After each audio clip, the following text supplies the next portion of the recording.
On the radio, John Burnett is managing director of a One Empire Group, columnist, former Republican candidate for New York City Comptroller. So, John, you say you put a gray suit on, and you said it was raining outside. Yeah, you said, I was like, you know what? I gotta switch this to black, man. You know, it's raining outside. I gotta switch up. When you introduced me, you said former Republican. I was like, wait a minute. No, former Republican candidate. No. Yeah. I was like, wait a minute, where's he going? I'm like, okay, that's good. Left the party, now an independent, running for mayor of New York. Oh, please. You know, it's so funny. I didn't think about that. You shouldn't wear a gray suit out in the rain like that, right? Yeah, because, you know. The president's got it down, man. He you know what he does? He wears that, he's got a blue suit. It's like a $6,000 suit. He wears the suit, the Brioni suit, and it's dark blue, and he wears it all the time. And he's got 1,000 of them. Right. He probably has a whole closet full of navy blue. I've never seen him in a black suit. No. Never seen him in a gray suit. No. He says his blue suit, he just changes the tie. That's it. That's it. Is that not something? All white shirts. Something to think about. No blue shirt. I'm telling no you, stripes. man. I'm not trying to match. I'm matching the cufflinks, Right. Oh, look, see the purple with the purple? Huh? Come on now. Come on. How tacky is this, man? No, but he should put a pocket square. I've never seen him in a pocket square. Oh, that's a great gift for him. Yeah, my dad. I got this for my dad. Yeah. Square pocket. Thank you. That's it. Isn't it our father? God bless you for Totally, saying that, man. I think the whole time. Pop would always put the pocket square in. Always. You'll see pictures of me, 3 years old, 4 years old. With pocket square. Pocket squares, man. But you know what? My dad would wear. He did, and I kept some of them. I raided my mom's closet after my pop passed away, and I took the pocket squares with me to I wear. Had pocket squares, and I also had his socks. Oh my God! Because the thing is, my mom took me shopping. I had to go for the little boy socks. I mean, they were a little bigger for me, right? But I used to still put them on. Yeah. I wanted to walk mentally. I wanted to walk in my father's shoes. Yeah, God bless you for that. So true, man. Were they patterned socks? Back in the day, it was just like black socks or a lot of solids, very light on the patterns. No, not now. Look, excuse me. Right. I got purple. Unbelievable. John, good to see you, man. Always a pleasure. I want to get your take on. Everybody talked about Mike Bloomberg. I can't decide if this is planned because he's so smart, but you cannot underestimate Mike Bloomberg. He's such a brilliant guy. Is this a business ploy of his? No. Do you think he may go in? I mean, the 9th richest man in the world. Yeah. Doesn't need any employees. Good point. Right. Good point. He's made his money the honest way. Yeah. Hard work. Yeah. Built it up globally. Yeah. The thing is, Mayor Bloomberg should stop question the risk of him getting in the race right now, right?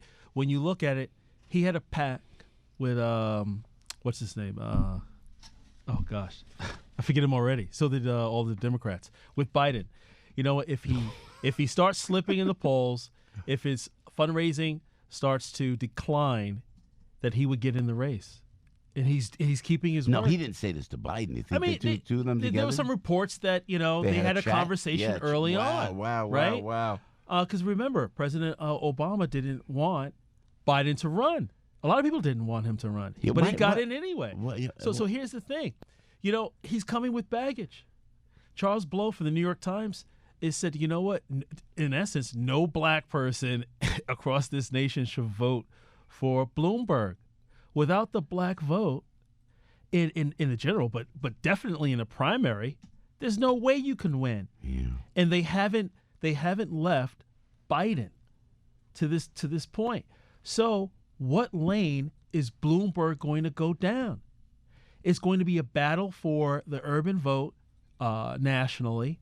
Then when you look at the fact that he's the 9th richest man in the world, Warren and Bernie, they couldn't have asked for a better person to get in the race to bolster their fundraising and their platform. Then when you look at some of the eminent domain issues, right? Then when you look at the third term, if that doesn't clearly define someone who is elite to change the law so they can get a third term, then guess what? I don't know if changing the law is more gangster or closing it behind you after you get in. More gangster. It's so true, though. That was wild how he did. He ran for that third term. And how about all the Nanny Bloomberg stuff? the big gulp sodas and everything else. Yeah. Good. That's not going true. to go over well Yeah, I in New agree. Hampshire, I where it says agree. live free or die. Yeah. That's not going to Yeah. go well. So where's he going in the But primary? he's so smart. He wouldn't go in. I'm trying to think. What is he thinking? Because he wouldn't just go in. Will he run as an independent? Joe. I mean, Joe, if you were worth $40 billion, yeah. you'd say to yourself, "There's nothing that I couldn't do." Ah. Especially if you're saying that, I'm willing to take 10% of my entire net worth and roll the dice Man. on a primary Yeah. in general. Yeah. Right? Yeah. It's hard to tell those type of people that they cannot do something or shouldn't do it. Yeah, it's a good point. So we'll see what happens. Is there a deadline on this? Do we know when he gets in, gets out? I mean, I don't even... Different states have different deadlines. Yeah. So he had to file early in Alabama, right? So his team is looking at, okay, what's the schedule for filing to get on the ballot? Man. So he's managing risk just in case if he actually goes through with this. Just make sure that he registers in every state based upon the schedules. I'm going to talk to New York City, but on the national level, I don't know. There's not one person out there, objectively, people, not pro this, pro that. No one could beat the president right now. No, right now, not at all. Not at all. In fact, the thing is, by Bloomberg and possibly Governor Deval Patrick now is thinking about getting in the race. I've been waiting for that What one. is that saying to the entire slate of the remaining candidates Yeah, that you're exactly. not good enough? Yeah. This is causing chaos. Don't get me wrong. I love it. I enjoy it. Right? But as President Trump would say, I don't think so. So New York has a new police commissioner coming in next month. What do you think of Mayor de Blasio's choice of Dermot Shea? Look, I wrote an article about this. It was published in the Daily News. I think Shea's service to New York to keep New Yorkers safe is commendable and honorable. However, when you look at a mayor who ran on a platform of being inclusive, right? When you look at the last 30 years of commissioners, there's not much diversity, right? Mostly Irish males, some with repeat stints as commissioner. Then when you look at his top brass, first deputy commissioner, twice overlooked, Ben Tucker. Then when you look at Rodney Harrison, chief of parole, when you look at the 30,000 plus New York City police officers, the majority of them are in the blue uniform. So if Rodney Harrison is qualified enough to run the entire patrol citywide, why isn't he qualified enough to be commissioner? And what do you think? I mean, I don't know. The thing is, I spoke to a cop. I said, hey, what's your take on this?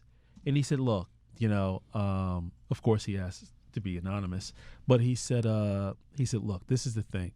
Any position in NYPD above captain is completely discretionary. And I mentioned that in my article, and I went on to say, if that is the case, which it is, then that's even more of a reason for Mayor de Blasio to use his discretion to break the trend. But he didn't. He went along with the usual tradition. Yeah, I was surprised. And then I also mentioned 3 women, too, that are well qualified. Interesting. Also, and we wish Dermot Shea all the best. And absolutely. I hear he's a great guy. I support him. He's a great guy. I'd say I'm a Jimmy O'Neill guy. Love Jimmy O'Neill. This is a good guy. Great guy. Can I tell you a quick story on that? Yeah. So he came to Harlem. Commissioner O'Neill did. Right. I met with the 3-2 precinct council. And I'm not bashing any previous commissioners. When Ray Kelly or Bratton came around, I mean, the streets were blocked. You thought the president was coming, right? O'Neill, low profile, only two or three SUVs. That's it. Yeah. He walked out. Yeah. He walked ahead of his people. I'm like, this guy is a real cop. Yeah. He's not. He's a cop. Yeah. I don't even think that he even liked the title commissioner. I know. You know what? We're so supportive of the NYPD, and absolutely, and the legendary work of Bernard Kerik and Ray Kelly and Bill Bratton. And all of these guys to run this. Even during 9/11. Yeah. Oh, Lord, all of that. Lord. So I'm supportive, but the thing is, that article was also written from a political perspective. A person that touts being uber progressive, but yet he doesn't walk the walk. Yeah, interesting. He talks the talk. Yeah. So I was beating him up more so on that. Nothing. And if you read it, the first line was congratulations to Dermot Shea. Yeah. You know, for his commendable service. Yeah. That article was more so written in the light of politics and making sure things are fair. John Burnett is the man. Look, you see. Look at you. You got the, Absolutely, the initials man. on your cuff. I love that. I'm old school, man. Peter King not running for re-election. That was a shocker. What the hell's? You know, I'm sorry. Can I say hell? Yeah, sure. And we're such big fans of Peter King. What a great guy. Great guy. You know, I know, but it's what's going to happen with that district. You're going to drop this bomb in November? What the hell? Because you need time to fundraise. You need time to get your name ID out there, right? Yeah. Yes, it's a strong Republican district, but you don't want to take any chances going into the presidential election. We want to get as close as possible, right, to regain the House. Yeah. Who's running? Who's running on the Republican? Who's going to try to take it on the Republican side? I mean, you know, with a seat like that, you know, it'll take some time to vet some names and things of that nature. Now people have to talk to their families. They have to, you know, they have to consider stuff. Yeah. That's a major seat. I know. With Zeldin, right? I mean, come on, that's our stronghold. I know. And we're going to miss him. John Burnett, Managing Director of One Empire Group, columnist, former Republican candidate for NYC Comptroller. Former Republican candidate, but not a former Republican. John, great to see you always, man. Lifetime Republican. Yeah, there. Look at you.